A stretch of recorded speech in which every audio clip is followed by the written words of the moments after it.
c'est ça. C'est quelque chose d'un petit peu exceptionnel quand même en France, dis-donc.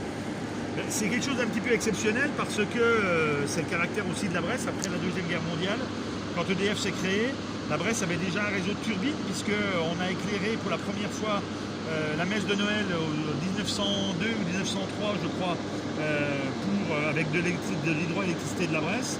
Donc après la guerre, les municipalités successives qui ont été élues à la Bresse ont décidé de maintenir un réseau de distribution et aussi un réseau de production hydroélectrique. C'est particulier, mais c'est une vraie richesse de pouvoir maîtriser une partie de notre production.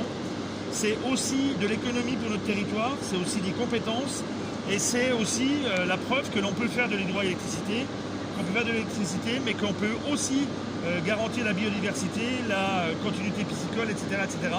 Et puis, c'est aussi des revenus pour la commune, parce que produire de l'électricité, c'est aussi une activité économique qui permet d'avoir des revenus pour l'ensemble de la commune. Donc, c'est vraiment un atout important pour la Bresse que l'on veut développer, que l'on voudrait bien développer à l'extérieur de la commune ou à l'intérieur, puisqu'on a des projets d'investissement à l'extérieur de la commune.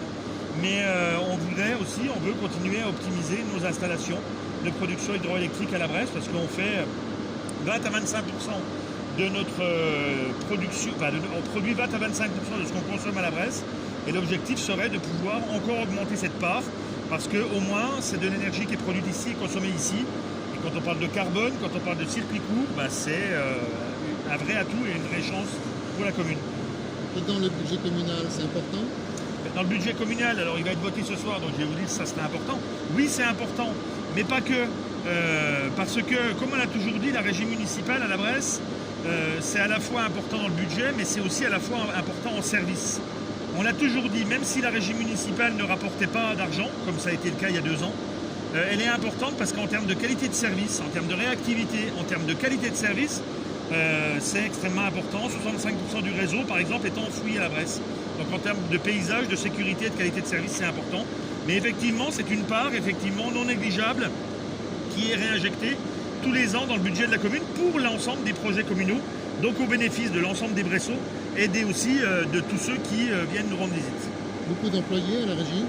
11 personnes à la régie municipale d'électricité, réparties entre administratifs et techniques, même si la partie administrative tente à augmenter au vu des réglementations, mais c'est 11 personnes aujourd'hui qui gèrent ce réseau, qui le dépannent parce que c'est la production, mais c'est aussi tout le réseau électrique, avec tout le matériel dont ils ont besoin pour faire face à tous les aléas possibles. Donc, on nous l'a dit, mais il y a vraiment des projets de développement prochains?